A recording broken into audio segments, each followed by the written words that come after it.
একের পর এক ফাঁস হচ্ছে শেখ হাসিনার ফোনালাপ। দেশ বিদেশের আওয়ামী লীগ নেতাদের সঙ্গে কখনো অডিও কখনো ভিডিও কলে কথা বলছেন হাসিনা। বিশেষ করে প্রবাসী আওয়ামী লীগ এমনকি দেশের তৃণমূল অনেক নেতার সঙ্গেও তার কথোপকথন মিডিয়ায় ঘুরে বেড়াচ্ছে। কিভাবে তারা পাচ্ছেন শেখ হাসিনার নাম্বার? আপা কষ্ট লাগে আপা আপনি যে মিডিয়াদেরকে দিয়ে আসছেন এই মিডিয়াগুলো আমাদের কাজ করে না আপা। এরই মাঝে শেখ হাসিনা ভারতের যেসব বিশেষ ব্যক্তিদের সঙ্গে দেখা করেছেন তাদের সবার কাছেই রয়েছে তার মোবাইল নাম্বার। তিনি নিজেও ফোন করে তার নাম্বার দিচ্ছেন বলে জানা গেছে। আমি যে কথাগুলি বলি রাখো, তোমরা রেকর্ড করে রাখো, তোমার প্রতারণার উপর আমার আপত্তি নেই।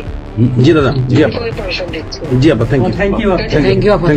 নেতাকর্মীরা যে পন্থায় শেখ হাসিনার নাম্বার পাচ্ছেন তার একটি ধারণা এই মাঝেই পাওয়া গেছে। যথেষ্ট করছি বাংলাদেশের জন্য, দিন নাই রাত নাই, খাওয়া নাই দাওয়া নাই।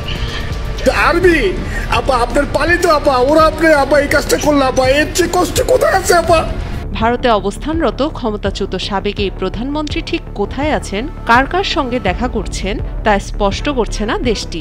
ভারতীয় মিডিয়া মাঝে মাঝে হাসিনার অবস্থান এবং কার কার সঙ্গে দেখা করছেন সেটার খবর প্রকাশ করলেও নিশ্চিত করছে না কোনো তথ্যই। এমন অবস্থায় দেশ বিদেশের সাধারণ নেতাকর্মীরা কিভাবে তার মোবাইল নাম্বার পাচ্ছেন সেটা বড় প্রশ্ন হয়ে দাঁড়িয়েছে। কিভাবে অবৈধভাবে ক্ষমতা দখল করছে, ইনশাআল্লাহ তার বিচার ওই সংবিধান মোতাবেকই হবে এবং তার ওই চালা চামুন্ডার যে কোনো সাথে আছে আর উপদেষ্টা এবং সমন্বয়কারী সবকটার বিচার বাংলা মাটিতে হবে। শেখ হাসিনার মোবাইল নাম্বার এই মুহূর্তে যাদের কাছে রয়েছে তাদের মধ্যে প্রথম যে নামটি শোনা যাচ্ছে সেটা হলো দিল্লি কংগ্রেসের মুখপাত্র শর্মিষ্ঠা মুখার্জি। কেননা ৫ আগস্ট যখন শেখ হাসিনা দিল্লিতে এসে নামলেন সেদিনই সন্ধ্যায় শর্মিষ্ঠা মুখার্জি তার এক্স হ্যান্ডেল থেকে টুইট করেন। তাতে তিনি লেখেন, stay safe and strong Hasina aunty, tomorrow is another day, my prayers are with you. Sheikh হাসিনাকে আন্টি বলে ডাকতে পারেন, দিল্লিতে শর্মিষ্ঠা মুখার্জি ছাড়া এমন আর দ্বিতীয় কেউ আছেন কিনা বলা মুশকিল। সুতরাং তার কাছে হাসিনার মোবাইল নাম্বার থাকবে সেটাই স্বাভাবিক।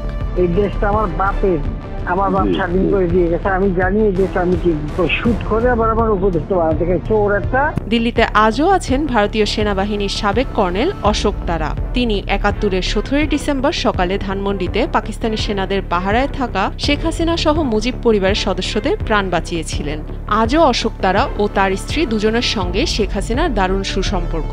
এমনকি ঢাকাতে কূটনৈতিক হিসেবে দায়িত্ব পালন করে গেছেন এমন অনেক সাবেক ভারতীয় কর্মকর্তার সঙ্গেও ব্যক্তিগত পর্যায়ে শেখ হাসিনার সৌহার্দ্য রয়েছে বলে দাবি করেছেন বিবিসি বাংলা। সুতরাং তাদের কাছেও রয়েছে ভারতে অবস্থানরত শেখ হাসিনার হোয়াটসঅ্যাপ নাম্বার। গণহত্যার বিচার হবে, গণহত্যার বিচার আমার না, গণহত্যার বিচার হবে ইনুসের।